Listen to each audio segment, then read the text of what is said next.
बहुत समय पहले की बात है। एक विशाल राज्य था जिसका नाम था चंद्रपुर। यहाँ के राजा का नाम था चंद्रभान सिंह। वे बहुत दयालु और प्रजा प्रेमी राजा थे। उनका राज्य खुशहाल था, खेतों में सोना उगता था और प्रजा सुखी थी। लेकिन राजा के महल में एक ऐसा दुख था जो किसी को दिखाई नहीं देता था। राजा की एक इकलौती बेटी थी, राजकुमारी अनन्या। वो बेहद खूबसूरत थी। उसकी आंखें चांद जैसी चमकदार थीं, बाल रेशम जैसे काले और लंबे थे, और चेहरा फूलों जैसा कोमल था। महल में सैकड़ों नौकर चाकर थे जो उसकी सेवा में लगे रहते।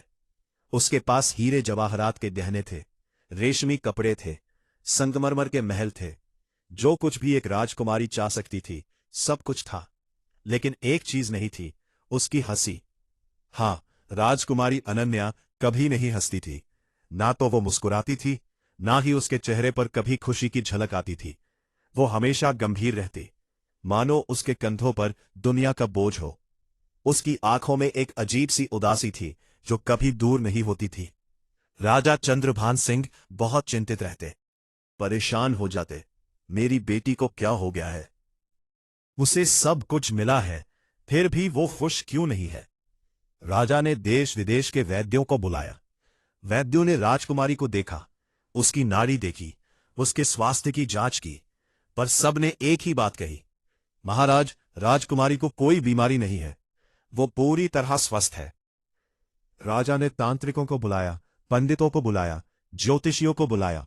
सबने अपने अपने उपाय बताए। किसी ने कहा, महाराज, राजकुमारी पर किसी की बुरी नजर लगी है।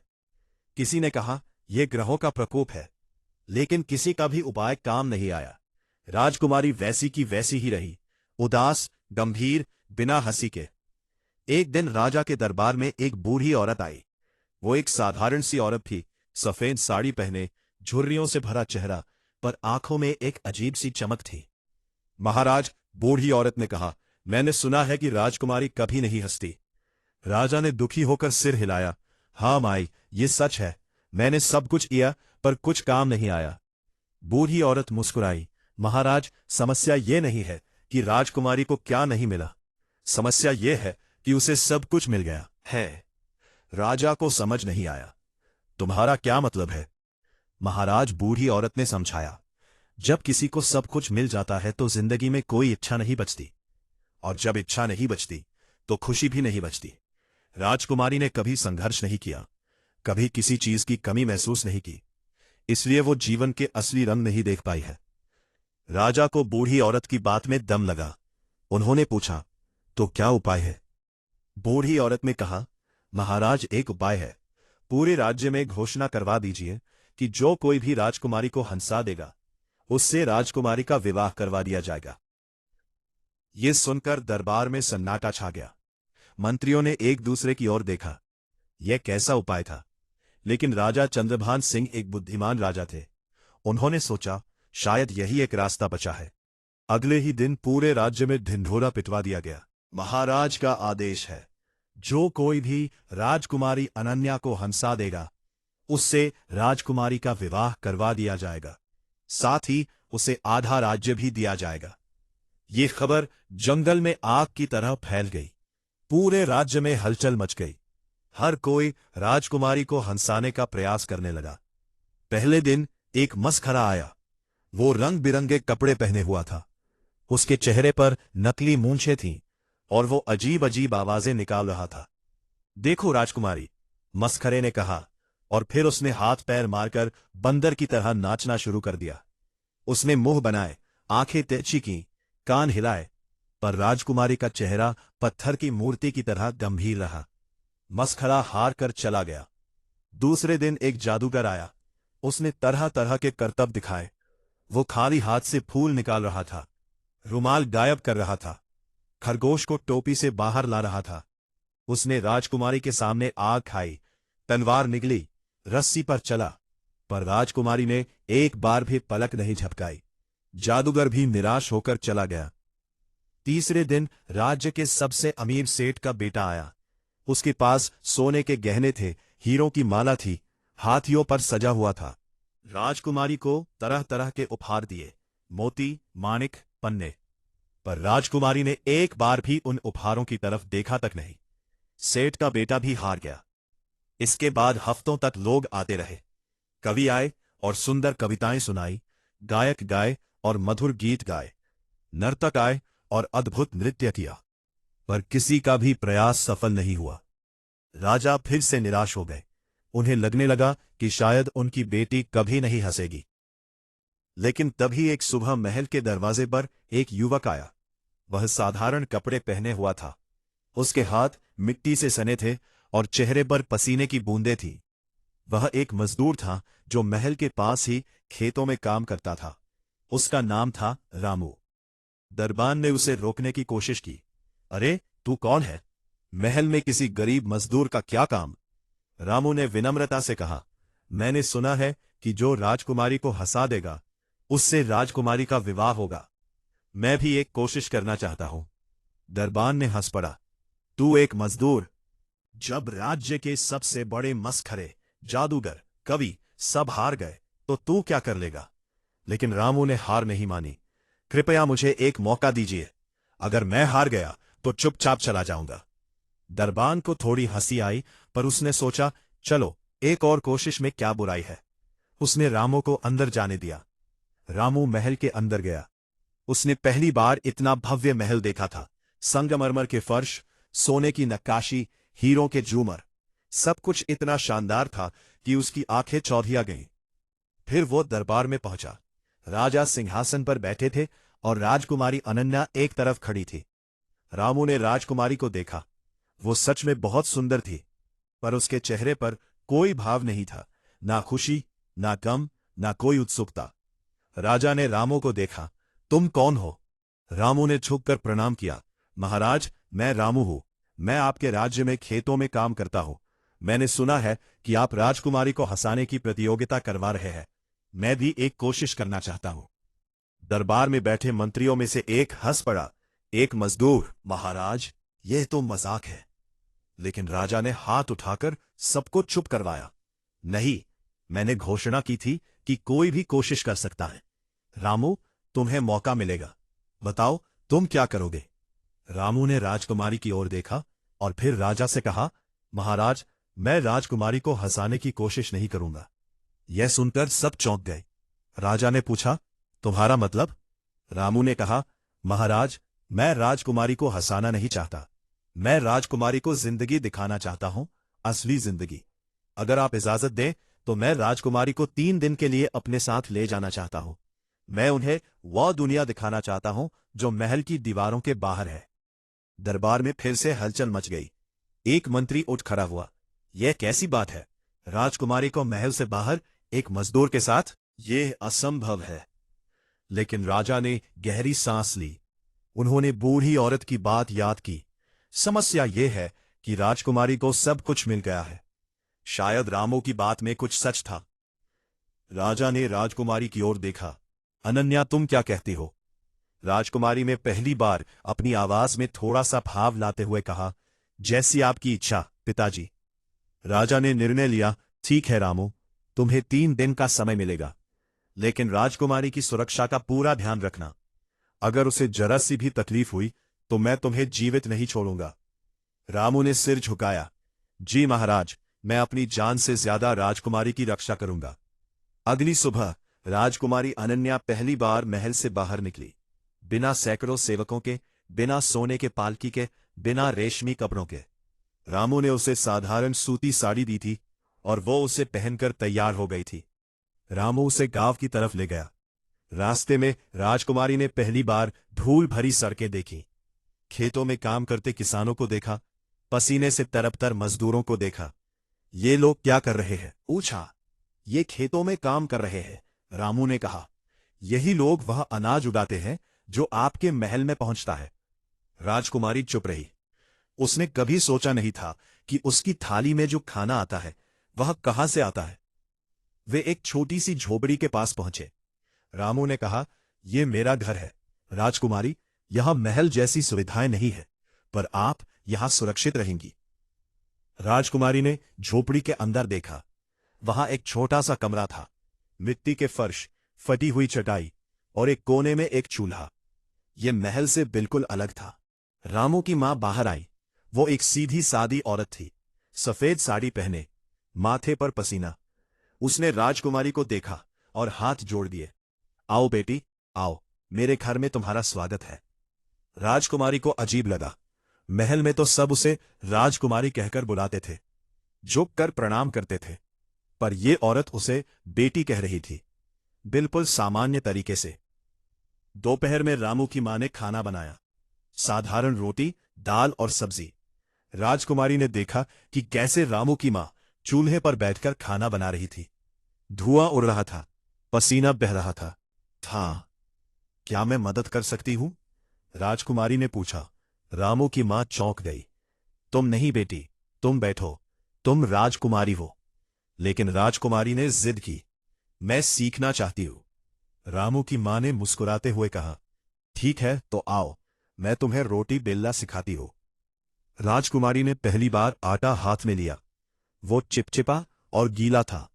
उसने रोटी बेलने की कोशिश की, पर रोटी टेढ़ी मेढ़ी हो गई। रामू की मां हंस पड़ी। अरे ऐसे नहीं बेटी, देखो ऐसे करते हैं। धीरे धीरे राजकुमारी सीखने लगी। उसके हाथ आटे से सने थे, चेहरे पर पसीना था, पर पहली बार उसे कुछ करने का एहसास हो रहा था।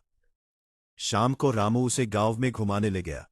उन्होंने देखा कि कैसे बच्चे नंगे पैर मिट्टी में खेल रहे थे, हंस रहे थे, शोर मचा रहे थे। उन्होंने देखा कि कैसे एक बूढ़ा आदमी अपनी पोती को कहानी सुना रहा था और दोनों खुशी से हंस रहे थे। ये लोग इतने खुश क्यों हैं? राजकुमारी ने पूछा। इनके पास तो कुछ भी नहीं है, रामू ने मुस्कुराते हुए कहा। राजकुमारी, इनके पास सब कुछ है, प्यार, हंसी, एक दूसरे का साथ, यही असली खुशी है। राजकुमारी चुप हो गई। उसने सोचा, मेरे पास सब कुछ है, फिर भी मैं खुश नहीं हूं, और इन लोगों के पास कुछ नहीं है, फिर भी ये इतने खुश हैं। दूसरे दिन रामू राजकुमारी को नदी के किनारे ले गया।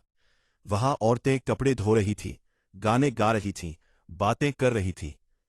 आओ, रामू ने कहा, नदी में पैर डालो। राजकुमारी ने डरते डरते नदी में पैर डाला। पानी ठंडा और साफ था, उसे अच्छा लगा। अब बैठो, रामू ने कहा।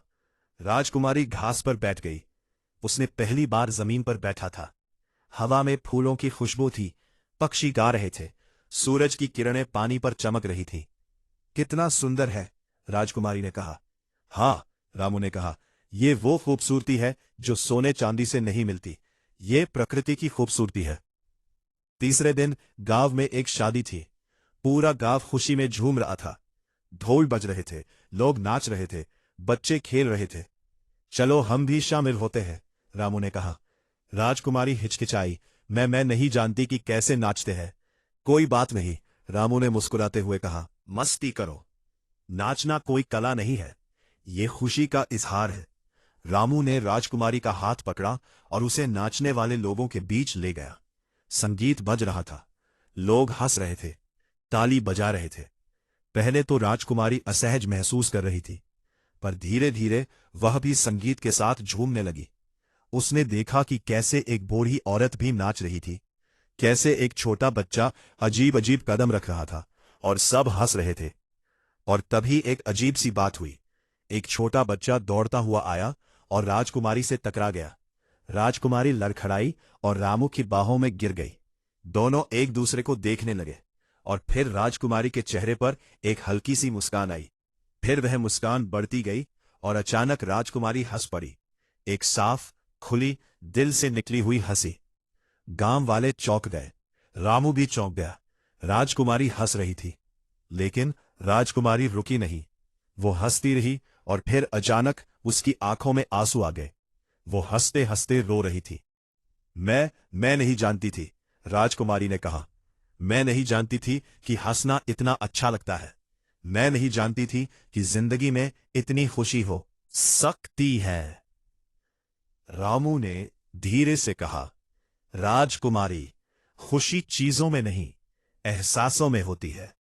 खुशी महल में नहीं, दिल में होती है। 3 दिन पूरे हो गए। रामू राजकुमारी को वापस महल ले गया। राजा चंद्रभान सिंह अपनी बेटी को देखकर चौंक गए। राजकुमारी का चेहरा बदल गया था।